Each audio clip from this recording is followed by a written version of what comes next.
Que Dieu vous bénisse. Nous allons nous tenir debout. Verset 7.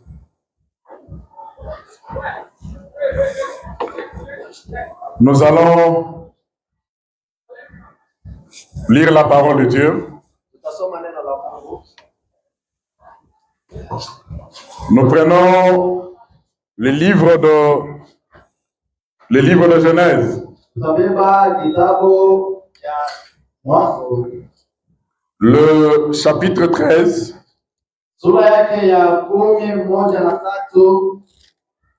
Nous allons lire à partir du 5e verset jusqu'au 15e.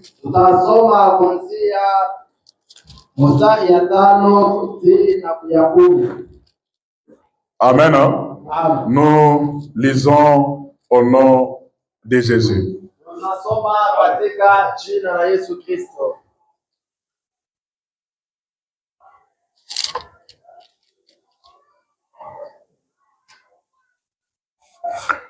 L'autre qui voyageait avec Abraham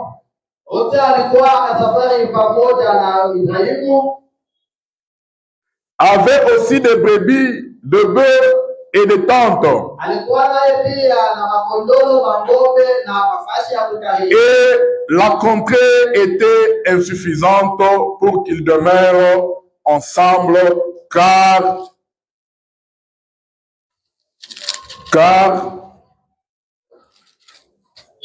leurs biens étaient si considérables qu'ils ne pouvaient demeurer ensemble.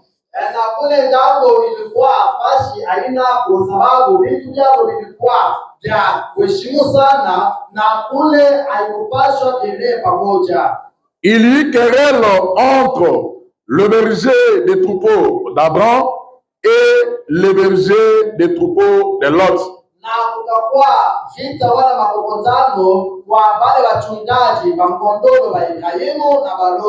Les Cananéens et les Phérésiens habitaient alors dans le pays.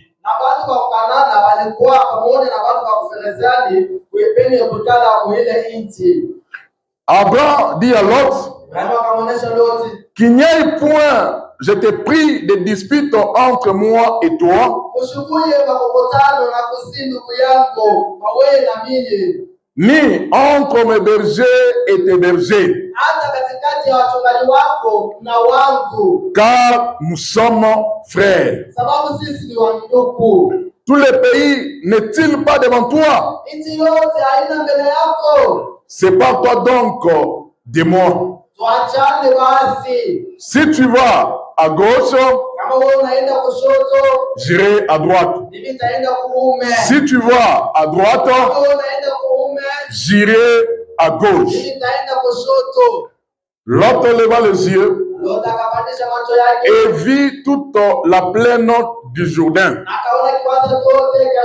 qui était entièrement arrosée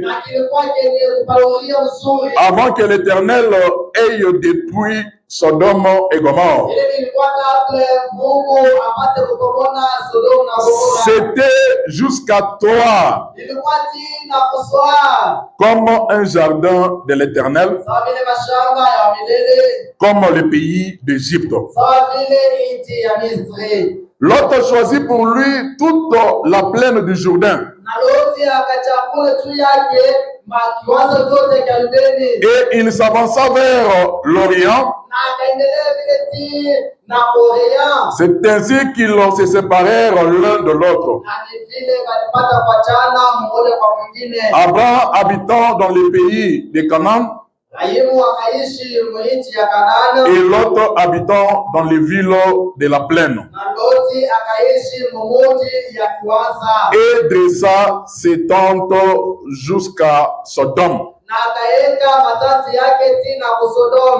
Les gens de Sodome étaient méchants et de grands pécheurs contre l'Éternel.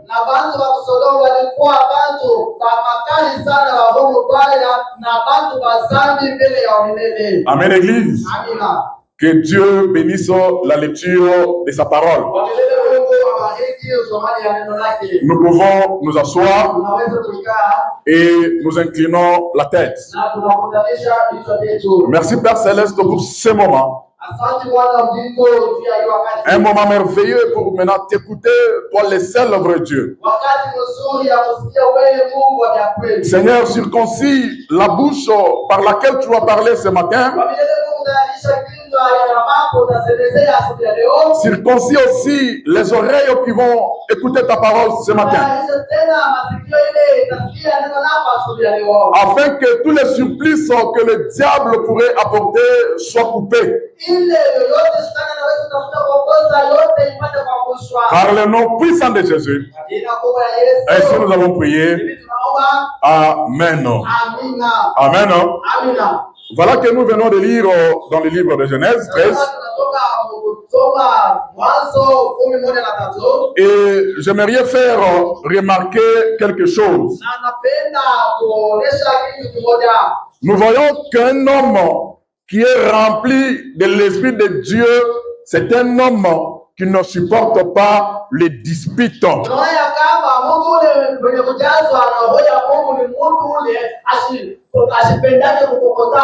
Il ne supporte pas les disputes, que ce soit de manière directe ou indirecte.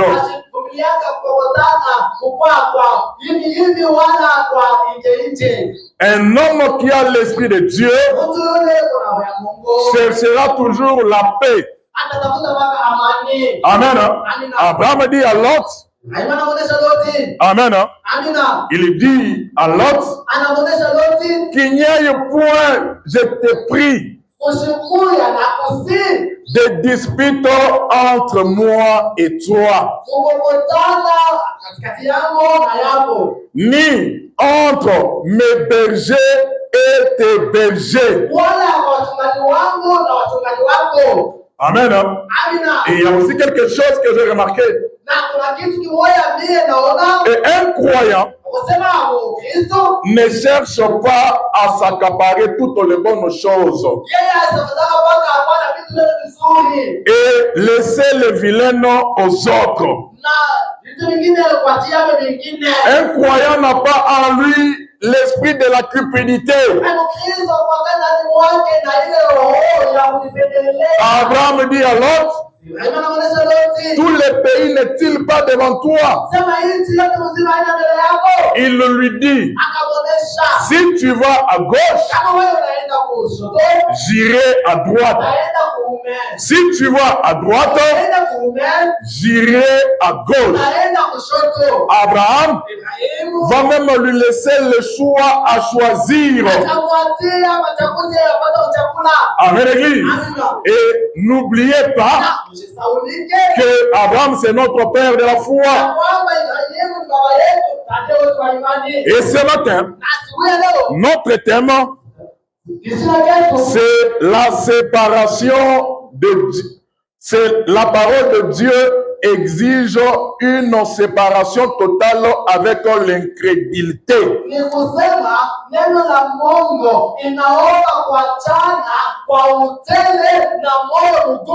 Amen, Église. La parole de Dieu exige une séparation totale avec l'incrédulité. C'est ça notre thème de ce matin. C'est une prédication que le prophète Branham a prêchée le 21 janvier 1964. Amen, Église. Je vais lire le paragraphe 3. Écoutez. Bon, la pensée selon laquelle la parole de Dieu appelle à une séparation totale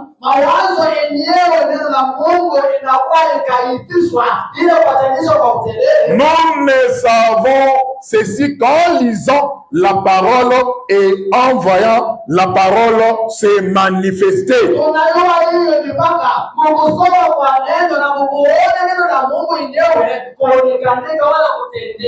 Amen, Église. Donc ce matin, nous allons voir que la notion de la séparation n'a pas commencé aujourd'hui. La notion de la séparation a commencé même au moment de la création. Paragraphe 4. Écoutez. Eh bien, au commencement, Genèse chapitre 1er, le verset 3. Nous voyons qu'il y avait des ténèbres sur la terre. Amen, Église. Il y avait des ténèbres sur la terre. Et l'Esprit de Dieu se mouvait au-dessus des eaux. Et il dit, amen, et Dieu dit que la lumière soit, et la lumière fut. Et Dieu vit que la lumière était bonne. Et Dieu sépara la lumière d'avec le ténèbre. La parole commençait donc à séparer la lumière d'avec le ténèbre de le commencement.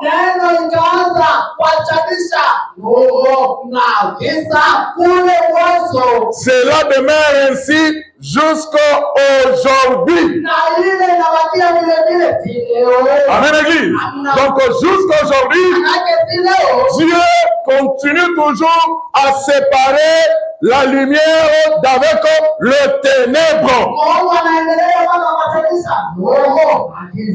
Parce que la lumière et le ténèbre ne peuvent jamais cohabiter ensemble. Notre Dieu, c'est un Dieu de séparation. Hébreux 13:8 dit qu'il est le même hier, aujourd'hui et éternellement. Dieu change de forme, mais jamais son caractère. Amen, Église. Donc Dieu ne peut jamais changer son caractère. Mais il peut prendre la forme de la colonne de feu. Il peut prendre la forme du Saint-Esprit. Il peut prendre la forme d'un homme. Mais son caractère ne change jamais. Amen, Église. Donc si Dieu a commencé à séparer la lumière d'avec le ténèbre, amen, Église, cela signifie quoi? Que même aujourd'hui, le même Dieu continue toujours à séparer. Amen, Église. Donc notre Dieu ne peut pas laisser la lumière cohabiter avec le ténèbre. Jusqu'à aujourd'hui, la parole de Dieu continue à séparer. Et depuis lors, c'est ce qu'il fait. Il sépare la lumière avec les ténèbres. Ça ne peut jamais cohabiter ensemble. Amen, Église. Notre Dieu, on ne peut jamais le mélanger. Amen, Église. Il continue à séparer la foi et l'incrédulité. Amen, Église. Il continue à séparer. Amen. La vie et la mort. Amen, Église. Le Seigneur Jésus, c'est la vie. Amen, Église. Quand il entre dans un homme, Comme lui, c'est la vie. La mort est censée partir. Il faut la séparation. Parce que notre Dieu, c'est un Dieu de séparation. Amen, l'Église. Le même Dieu continue à séparer le naturel et le spirituel. Amen, l'Église. Le même Dieu continue à séparer le charnel et le spirituel. Amen, l'Église. Il continue à le faire. Notre Dieu, il aime le pécheur, mais jamais les péchés. Quand il appelle, amen, un pécheur, il le conduit à la repentance. Et ensuite, ce même pécheur qui a été justifié, amen, l'Église, la parole de Dieu, le sang de Jésus vient sanctifier cette personne. Amen, l'Église. Et cette personne devient candidat au baptême du Saint-Esprit. Amen, l'Église. Parce que cette personne, ce n'est plus un vase d'usage vil. Maintenant, c'est maintenant un vase d'honneur. Amen, l'Église. La séparation, la justification, la sanctification et ensuite le baptême du Saint-Esprit. Amen, l'Église. Paragraphe 9.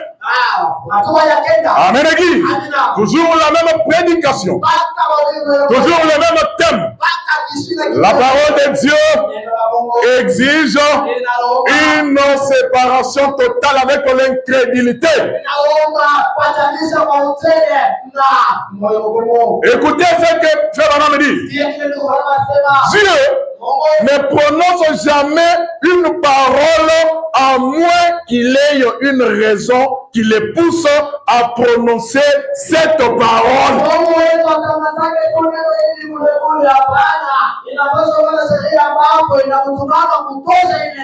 Amen, l'Église. Donc Dieu n'est pas comme moi et vous. Nous disons de faire des choses sans les penser. Nous disons des choses qui n'ont même pas de sens. Mais Dieu, avant de prononcer la parole, il doit se rassurer. Amen, l'Église. Et chaque parole de Dieu, Dieu commence par la tester. Parce que sa parole, elle est infaillible. Amen. Et lorsque Dieu est rassuré, il peut maintenant dire que la lumière soit et la lumière fut. Peu importe le temps que cela prendra. Et la parole de Dieu, elle est infaillible. Amen, l'Église. Dieu teste chaque parole avant de la prononcer. Paragraphe 10. Maintenant, si Dieu disait que la lumière soit et qu'il n'y ait point eu de lumière, alors ce n'est pas Dieu qui a dit cela. Vous voyez cela? Avant de dire une prophétie, vous devez vous rassurer que c'est Dieu qui a parlé.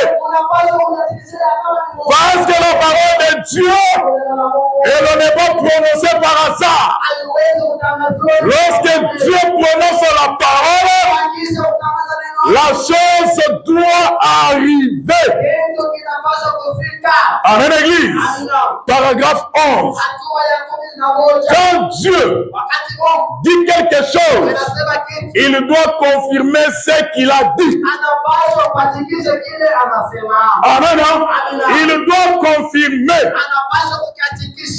Lorsque la parole de Dieu a été confirmée, la parole a été confirmée, c'est la lumière. Amen. C'est la lumière. Or, la parole n'est pas la lumière tant qu'elle n'est pas une lumière confirmée.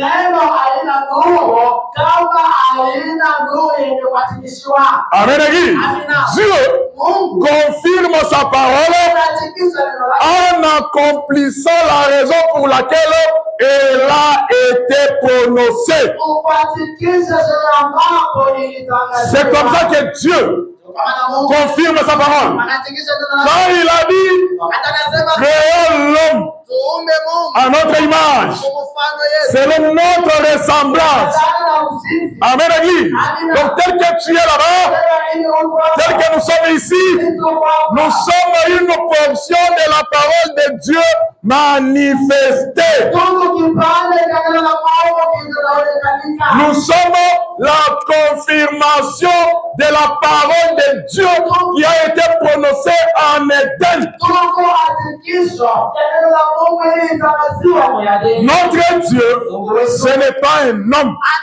Notre Dieu, quand il dit quelque chose, la chose doit arriver. Paragraphe 12.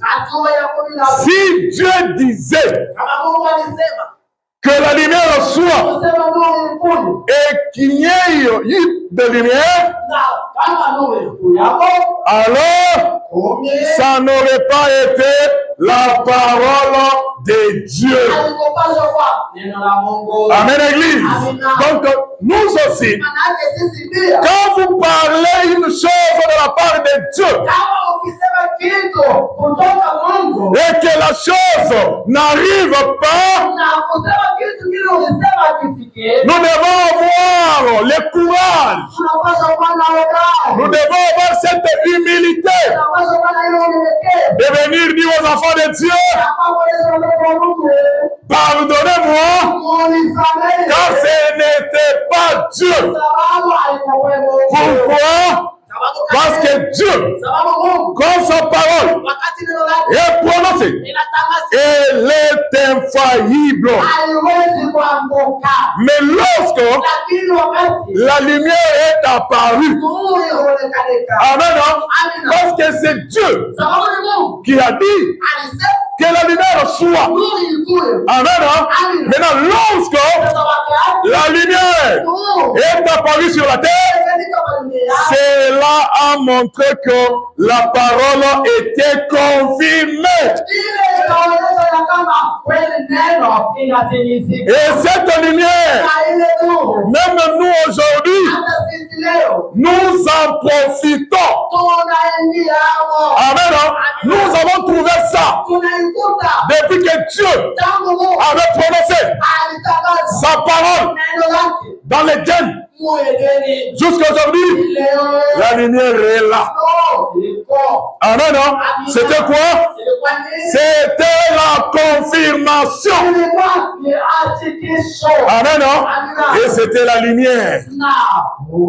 Amen, Église. Paragraphe 14. Dieu allait donc avoir une terre. Amen, Église. Donc Dieu, quand il dit quelque chose, cela signifie qu'il a un objectif derrière ça.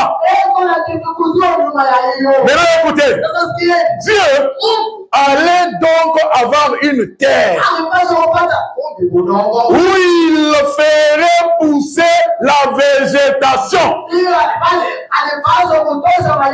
il placerait des gens. Il a alors parlé et a séparé les eaux de la terre. Dans Genèse 2, il sépara aussi la vie et la mort. Paragraphe 15. Frère Branham me dit ceci. Eh bien, si nous croyons la parole de Dieu, elle est pour nous la parole de vie. Amen, Église. Si nous croyons la parole de Dieu, elle est pour nous la parole de vie. Mais si nous remettons en question la parole de Dieu, amen, pour nous, c'est la mort. Amen, Église.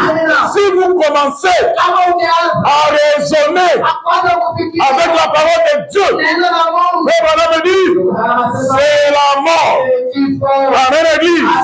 En effet, Dieu a parlé. Qui peut régner cela? Qui? Amen. Vous voyez?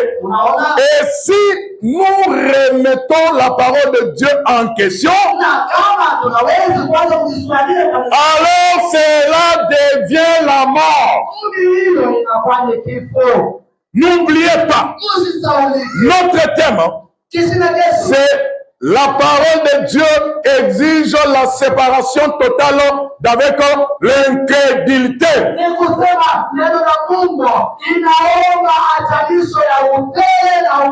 Marc 16, 15 dit ceci. Puis il leur dit, allez par tout le monde et prêchez la bonne nouvelle à toute la création. 16. C'est lui qui croira. Amen, Église. Donc, la même parole de Dieu, c'est lui qui croira et qui sera baptisé, sera sauvé. Sauvé par quoi? Sauvé par la même parole. Mais celui qui ne croira pas sera condamné. Celui qui ne croira pas, amen, sera jugé par la même parole et il sera condamné. Quand vous les mettez en question, la parole de Dieu, cela devient la mort. Amen, Église. Paragraphe 16. C'est donc Ève a remis en question une petite portion de la parole. Et qu'est-ce que cela a produit? Cela a causé tous ces ennuis que nous avons. Amen, Église. Donc, Ève avait seulement raisonné, avait seulement mis en question, avait seulement mis en doute une petite portion de la parole. Et cela nous a conduit là où nous en sommes aujourd'hui. Amen, Église. Et en Éden, dans le jardin d'Éden, amen, Église, c'est lui qui était le messager, c'est lui qui apportait la parole, c'était Dieu lui-même. Amen, Église, c'était lui le prophète, c'est lui qui portait la parole, c'est lui qui apportait la parole. Amen, Église. La Bible dit que là où deux ou trois sont rassemblés de Jésus, Jésus est au milieu d'eux. Amen, Église. Et dans le jardin d'Éden, il y avait deux personnes. Il y avait Adam et il y avait Ève. Ce qui signifie que Dieu était au milieu d'eux. Amen, Église. Et c'était son Église. Amen, Église. C'est lui qui avait apporté la parole. Dieu, lorsqu'il appelle, il nous donne toujours des conditions. Amen, Église. Et il avait parlé. Il avait apporté la parole. Mais qu'est-ce qui s'est passé? Ève, elle a permis, elle a laissé que le diable vienne prêcher la parole de Dieu, vienne lui parler des choses de Dieu. Amen. Ève avait commis une erreur de laisser le diable lui prêcher, alors que le diable est incapable de dire la vérité. Amen, Église. Le diable est venu. Est-ce que c'est vrai qu'on vous a dit que si vous faites ceci, vous allez mourir? Est-ce que c'est vrai que si vous allez en boîte de nuit, vous allez mourir? Est-ce que c'est vrai que si vous allez vous prostituer, est-ce que c'est vrai que vous allez mourir? Que vous allez rater la vie éternelle? Est-ce que c'est vrai que si vous volez, que si vous devenez menteur, est-ce que vous allez rater la vie éternelle? Est-ce que c'est vrai? Amen, Église. Le diable, il vient toujours surfer sur la parole de Dieu. Mais c'est vers la fin, comme lui, c'est le père du mensonge, comme lui est incapable de dire la vérité, il va glisser quelque chose de mortel. Est-ce que c'est vrai? Amen, Église, que le diable ne te pousse pas à raisonner avec la parole de Dieu. Amen, Église. Lorsque Dieu dit, nous disons Amen. Amen, Église. Est-ce que si seulement tu portes les mèches, est-ce que si seulement tu portes les mini-jupes, est-ce que tu vas mourir? Est-ce que tu vas rater la vie éternelle? Non! Ça ne fait rien. Tu es en train de rater. Amen. Nous, la nuit, ce sont des bottes de nuit. Amen, Église. La parole de Dieu demande la séparation totale avec l'incrédulité. Amen, Église. Et lorsque vous rejetez la parole de Dieu, vous recevez la mort. Quand vous rejetez la vie, la mort, elle est automatique. Amen. Écoutez, j'étais en train de causer avec un homme. Cet homme-là me dit, mais comment est-ce que le péché d'une seule personne, amen, peut nous toucher, nous tous? Jusqu'aujourd'hui, nous subissons le péché commis par une autre personne. Mes frères et sœurs, je lui ai dit ceci. J'ai dit, mon frère, tu vois le coronavirus, cela est parti d'une seule personne. C'était en Chine. Et cela a touché le monde entier. Cela a touché le monde entier. Amen, Église. Qu'est-ce que ça veut dire?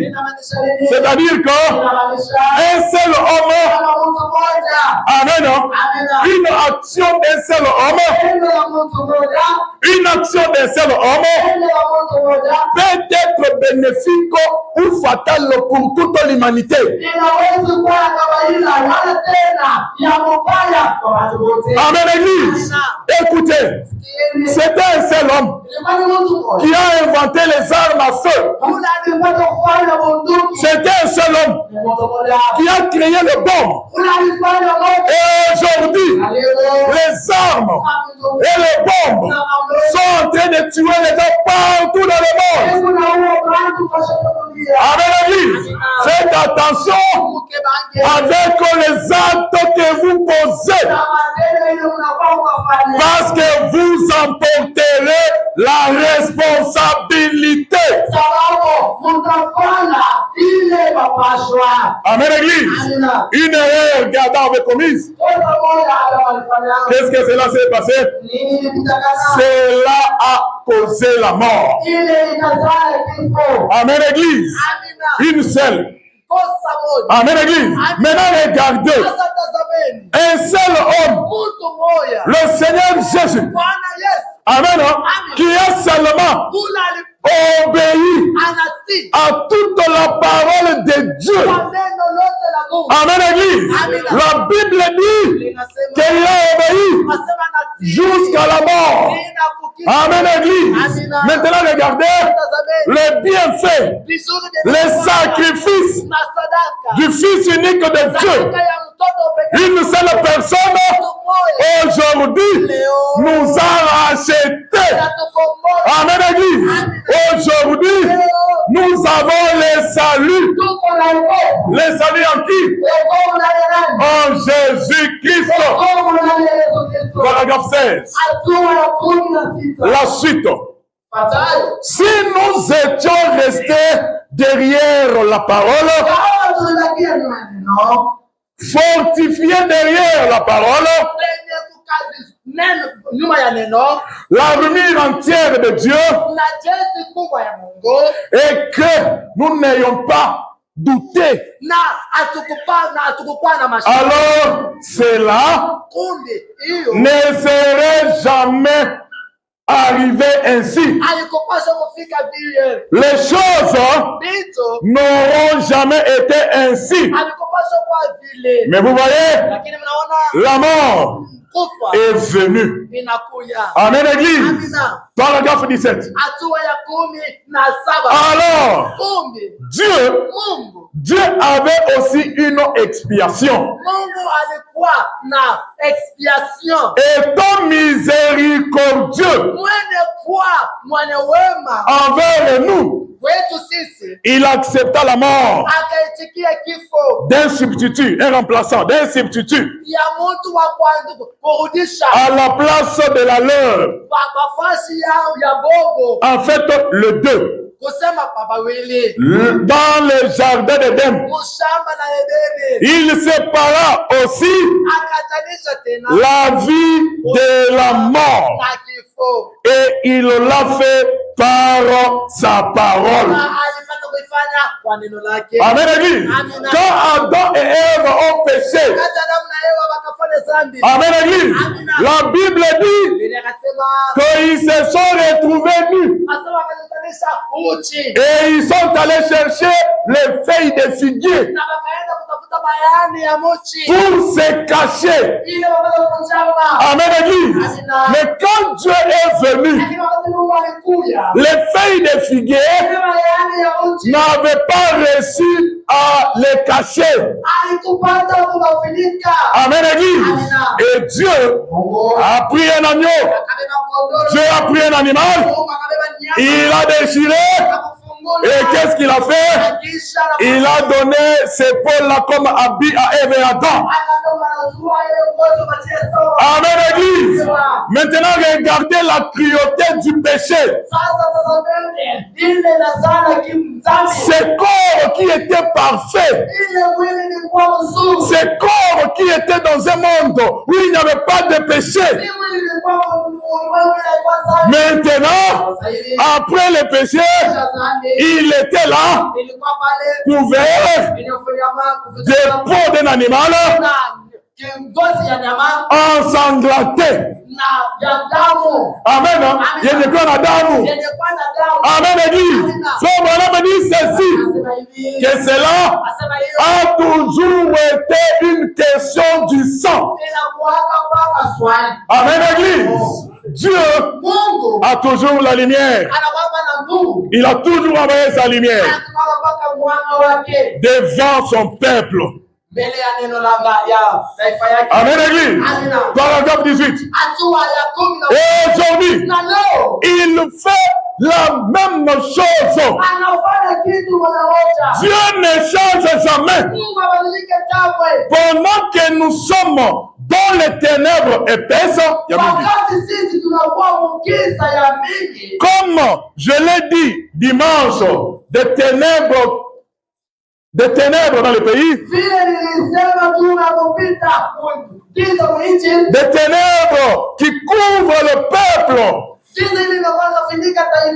d'épaisses ténèbres. Amen, Église. Qu'est-ce que Dieu fait? Même si nous vivons dans les ténèbres, mais Dieu continue toujours à séparer la lumière du ténèbre. Amen, Église. Et écoutez, les prophètes avaient dit que vers le soir, la lumière apparaîtra. Amen, Église. Et cette lumière, qu'est-ce qu'elle fait? Elle nous éclaire le chemin pour suivre les pas ensanglantés du Seigneur Jésus-Christ. Amen, Église. La Bible dit que la parole de Dieu, amen, la parole de Dieu, elle est une lampe à nos pieds. Paragraphe 19. Au milieu de tout ceci, il ne cesse de prononcer sa parole de vie pour ceux qui désirent la croix. Au milieu des agitations, au milieu du péché, au milieu du ténèbre, notre Dieu n'a jamais cessé d'apporter sa parole, d'apporter sa lumière, afin qu'elle apporte la vie. Paragraphe 20. Jésus nous a constamment dit qu'il y a une séparation. Et nous voyons que la dernière chose qui a été prédite, amen, de voir arriver à la race humaine avant le jour final et glorieux où nous montons dans la présence de Dieu. Frère Branham dit, il y aura une séparation finale. Amen, Église. Il séparera les brebis avec les boucs. Et ça sera la séparation finale. Parce que il faut que la rencontre se fasse dans les airs. Et dans les airs, il n'y a que les brebis qui iront là-bas. Ils seront séparés avec les boucs. Amen, Église. Là, ça sera une séparation totale. Amen, Église. Je vous dis, il y a toujours eu une séparation totale. Regardez Moïse et Pharaon. Les enfants d'Israël, ils étaient esclaves en Égypte. Frère me dit que quand ils étaient en Égypte, ce n'était pas l'église de Dieu. Parce qu'ils ne pouvaient pas adorer. C'était des esclaves. Quand ils étaient en Égypte, c'était le peuple de Dieu. Amen, l'église. Maintenant, pour devenir l'église de Dieu, il fallait une séparation totale. Il fallait sortir de l'Égypte. Il fallait abandonner la vie du péché. Il fallait quitter cette vie mondaine, cette vie de jouissance. Amen, l'église. Moïse et Pharaon, le peuple d'Israël et l'Égypte, le peuple de Dieu et le monde. Il fallait une séparation totale. Amen, l'église. Entre les Égyptiens et le peuple d'Israël. Parce que l'heure est Dieu avait écouté les cris de son peuple et l'heure était venue où il fallait une séparation totale. Amen, Église. Et qu'est-ce qui va se passer? Écoutez, Exode 18. Pharaon dit, qu'est-ce qu'il dit? Il dit à Moïse que j'ai accepté de vous laisser partir. Mais écoutez, Pharaon, c'était un politicien, c'était un homme rusé, c'était un malin. Il dit ceci, il pose la question à Moïse. Il lui dit, qui sont ceux qui iront? Amen. Qui vont partir? Il pose la question à Moïse.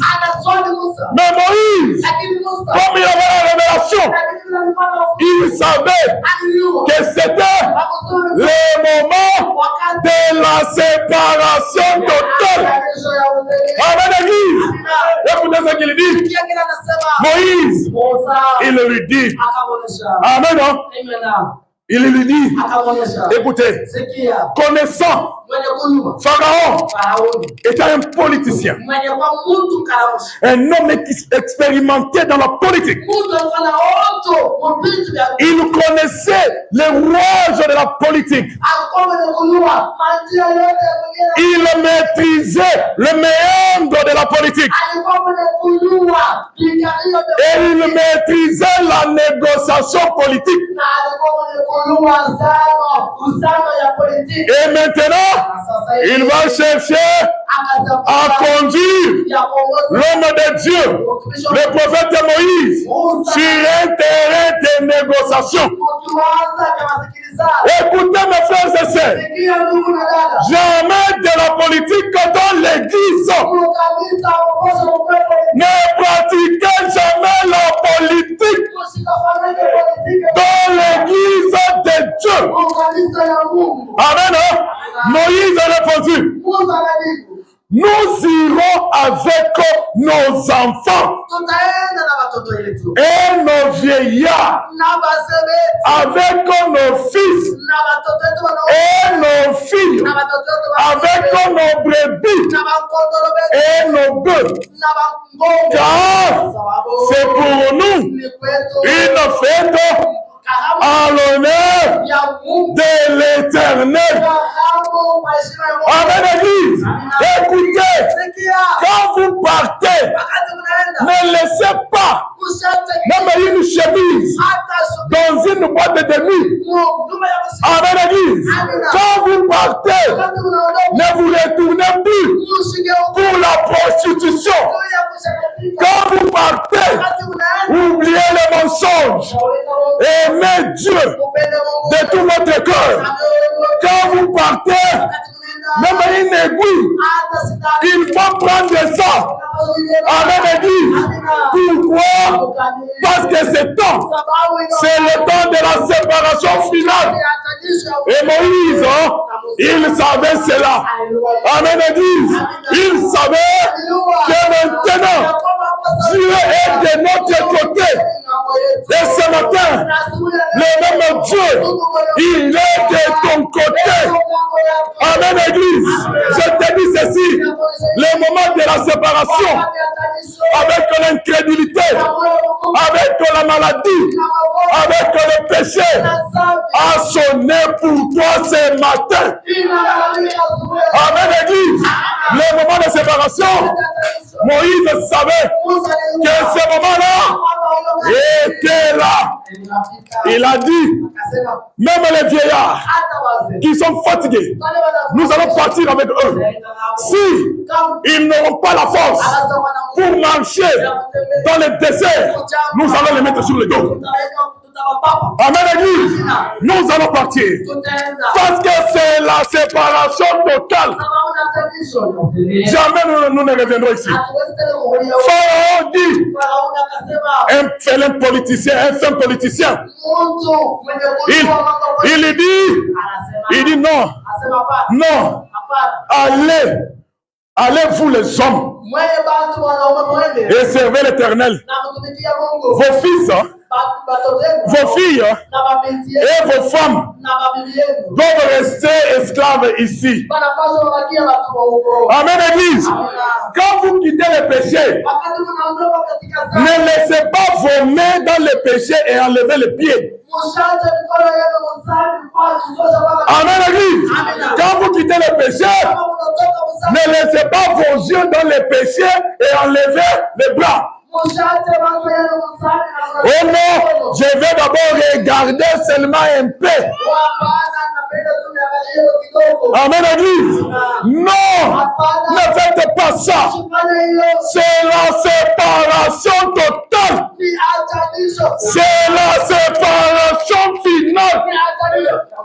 Amen. Moïse dit, nous allons partir. Nous tous. Moïse dit, pas de négociation avec le diable. Amen, Église. Le diable peut utiliser un homme. Amen, Église. Et parler. Et Moïse dit, pas de négociation. Écoutez, Judas était un homme. Mais Jésus, il dit ceci. Il dit, c'est moi qui vous ai choisi. Vous tous ici. Mais l'un parmi vous, c'est un démon. Amen, Église. Donc, un démon, ça peut être un esprit, mais ça peut aussi être un homme. En chair et en os. Mais un démon. Amen, Église. Moïse dit, pas de négociation avec le diable. Ça, ce n'est pas la parole de Dieu. Il se tourna vers l'Éternel. Amen. La Bible dit, les sauterelles montèrent sur le pays d'Égypte. L'obscurité, toute la verdure avait été détruite.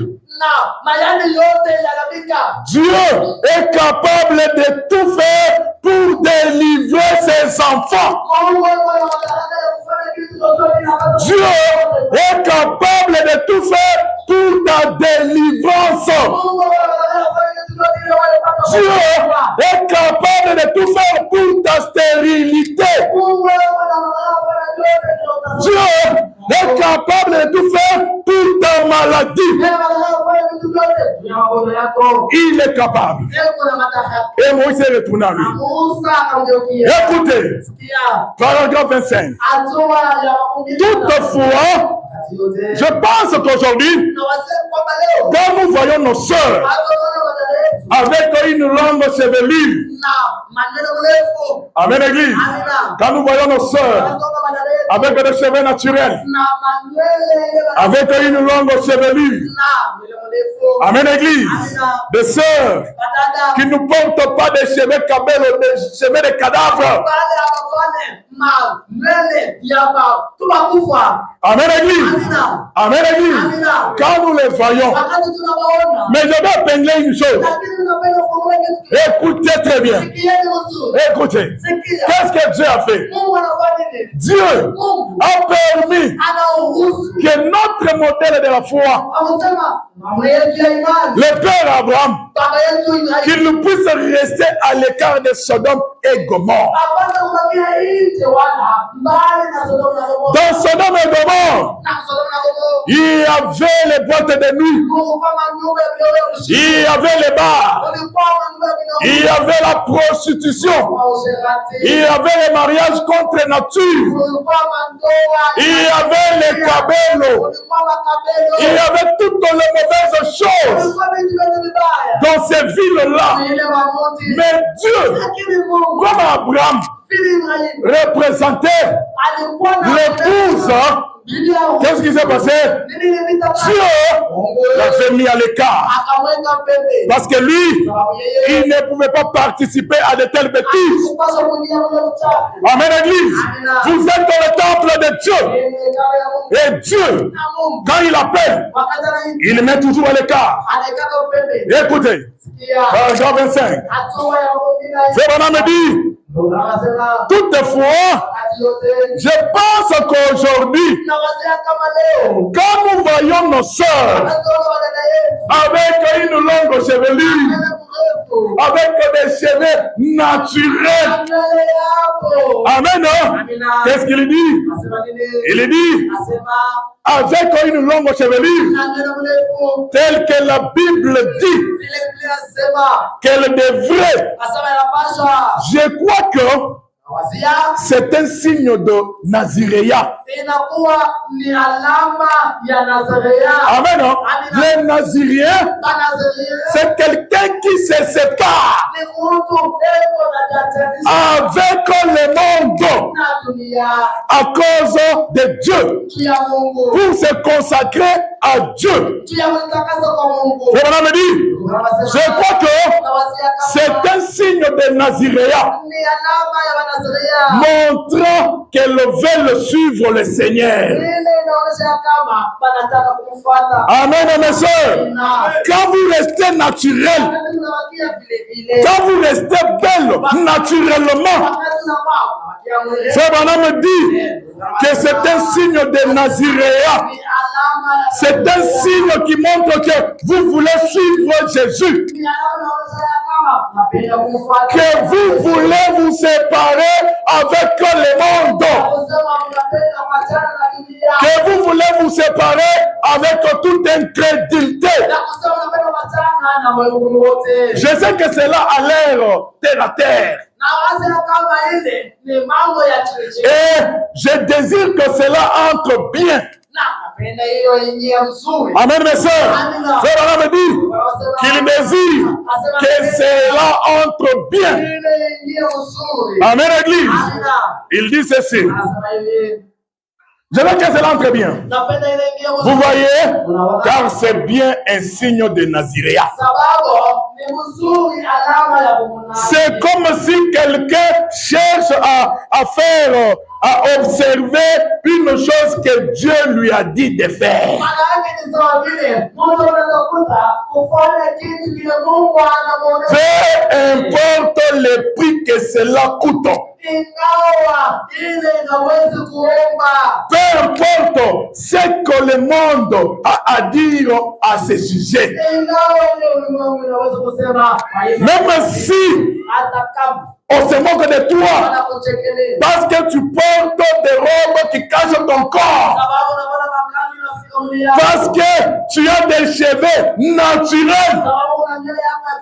Frère Branham me dit, peu importe que le monde a à dire à ce sujet. Là, dehors, ou peu importe le nombre de mon cœur. Amen. De ceux qui raillent cela, ou des critiqueurs, cela ne dérange pas une personne qui est complètement séparée des choses du monde.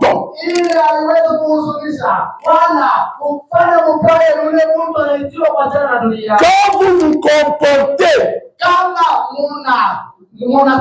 selon la parole de Dieu, même si vous êtes critiqué, même si on se moque de vous, cela ne va représenter rien. Parce que vous êtes déjà séparés avec l'incrédulité. Amen, Église. L'ambassadeur des États-Unis représente les États-Unis ici au Congo. Et nous qui sommes ici, nous sommes les ambassadeurs du ciel. Nous représentons le ciel. Et même si on se moque de nous, cela n'a rien à voir. Elle obéira à la parole et se séparera des choses du monde. Paragraphe 26. Je sais qu'ils endurent des critiques. Les prophètes le savaient. Que vous en direz des critiques. Vous en direz des critiques parce que vous vous comportez selon la parole. Et ils le savaient. Il dit ceci. Mais si nous n'étions pas critiqués, alors quelque chose clocherait. Amen, Église. Donc, si on ne nous critiquait pas, si vous ne rencontrez pas le diable sur votre chemin, vérifiez très bien, peut-être vous marchez avec lui. Le monde reconnaît toujours les siens. Amen. Les gens du monde, même s'ils prient dans une même église, mais tant que ce sont des incrédules, même s'ils se retrouvent dans une maison de prostitution, cela ne va pas les scandaliser. Amen. C'est ce qu'on dit. Mais, comme je l'ai dit, cela, souvenez-vous, subir des critiques à cause de la parole de Dieu, c'est tout simplement des douleurs de croissance de sa grâce. Cela montre que vous vous êtes séparés pour devenir un chrétien. Amen. Pour devenir un chrétien. Pour agir comme un chrétien. Pour obéir à chaque commandement de Dieu. Et c'est un vœu de Naziréa.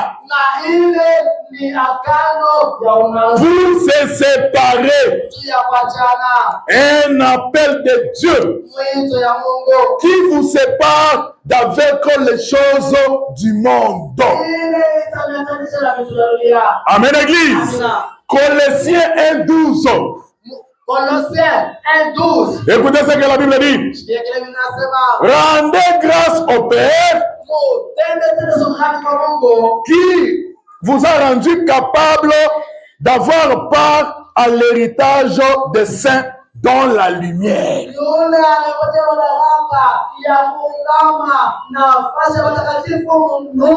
Amen. Cet héritage, c'est dans la lumière. Maintenant, écoutez. 13.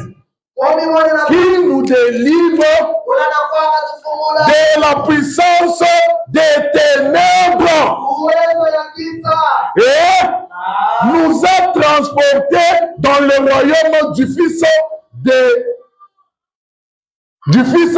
son amour. La parole de Dieu exige toujours la séparation, une séparation totale avec l'incrédulité. De la même manière, au commencement, Dieu avait séparé la lumière des ténèbres. De la même manière, il continue à nous séparer. Amen, Église. Écoutez, quand vous écoutez la parole de Dieu, j'ai dit la parole de Dieu, pas n'importe quelle parole. Amen, Église. Pas la parole flatteuse du diable. Mais je parle de la parole véritable de Dieu. Quand vous l'écoutez, Amen, Église, vous devenez la parole. Amen, Église, vous devenez une portion de la parole rendue manifeste. Amen, Église. Et la parole dira toujours Amen à la parole. C'est comme Jésus. Il était la parole et il dirait toujours Amen à la parole. Amen, Église. Jésus, la Bible dit, très obéissant. Il a accompli toutes les Écritures. Alors si vous êtes une portion de la parole, vous diriez toujours Amen lorsque Dieu parle. Amen, Église. Notre Dieu, quand il vous appelle, la première des choses, c'est la séparation. La séparation avec le monde. Si tu dis, si tu confesses que tu es chrétien, mais qu'en toi, il n'y a jamais eu de séparation. Amen, Église. Toi, quand on parle du football, tu es un passionné. Tu adores le football. De plus que Dieu. Tu connais tous les joueurs. Tu connais tous les quartiers. De plus que Dieu. Même si il n'y a pas du courant, les jours du match, tu vas aller chercher, même à 10 km, un endroit pour suivre le match. Toi qui dis être chrétien, mais toi-même là, tu t'absentes à l'église et ça ne te fait aucun mal. Tu n'as pas de remords, tu n'as pas de condamnation. Mais pour le football, tu peux mourir. Tu n'es pas encore né de nouveau. Tu es un incrédule. Tu ne crois pas encore à la parole de Dieu. Amen, Église. Pourquoi la parole de Dieu exige la séparation? Et quand Dieu a appelé l'apôtre Paul, quand cette colonne de feu est apparue, amen, Église, quand Jésus a rencontré Paul, la première des choses, c'était la séparation. Il lui dit, sépare-toi de ces gens. Sépare-toi du groupe de Gamaliel. Sépare-toi de ces gens. Va là-bas attendre Ananias.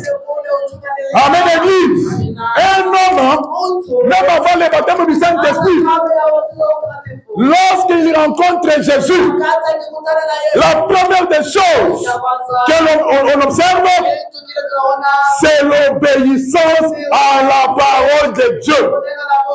Et Paul avait obéi. Il s'était séparé avec ses amis. Amen, Église. Quand Dieu appelle Abraham, la première des choses, c'est la séparation. Il les sépare. Amen, Église. Quand Dieu a appelé Jean-Baptiste, la première des choses, c'est la séparation avec le monde. Il l'a envoyé dans le désert. Amen, Église. C'est comme ça que notre Dieu agit. Amen, Église. Notre Dieu, le Seigneur Jésus, il est de la première espèce. Je veux dire, il est la première espèce.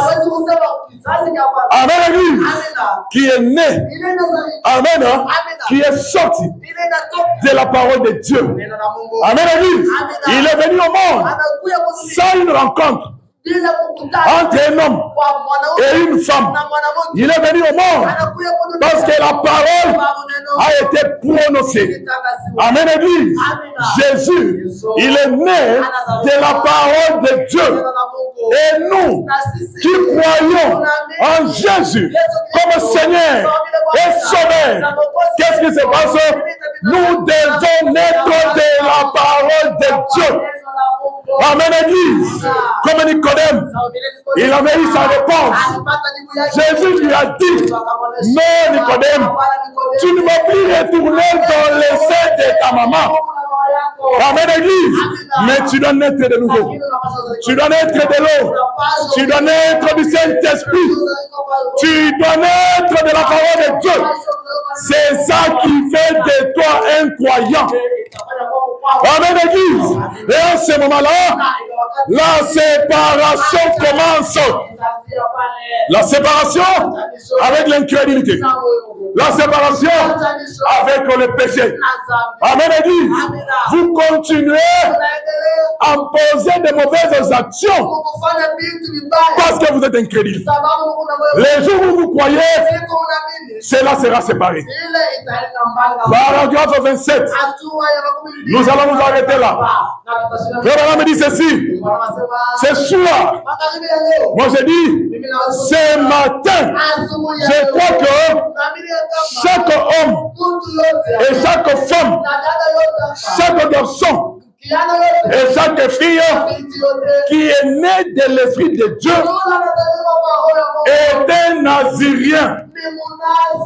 C'est quelqu'un de séparé pour le Seigneur parce qu'ils se sont séparés des soucis du monde et de tout ce que le monde a à dire. Amen, Église. Vous êtes séparés des soucis du monde. Même si tu manges ou tu ne manges pas, tu es dans la joie. Amen, Église.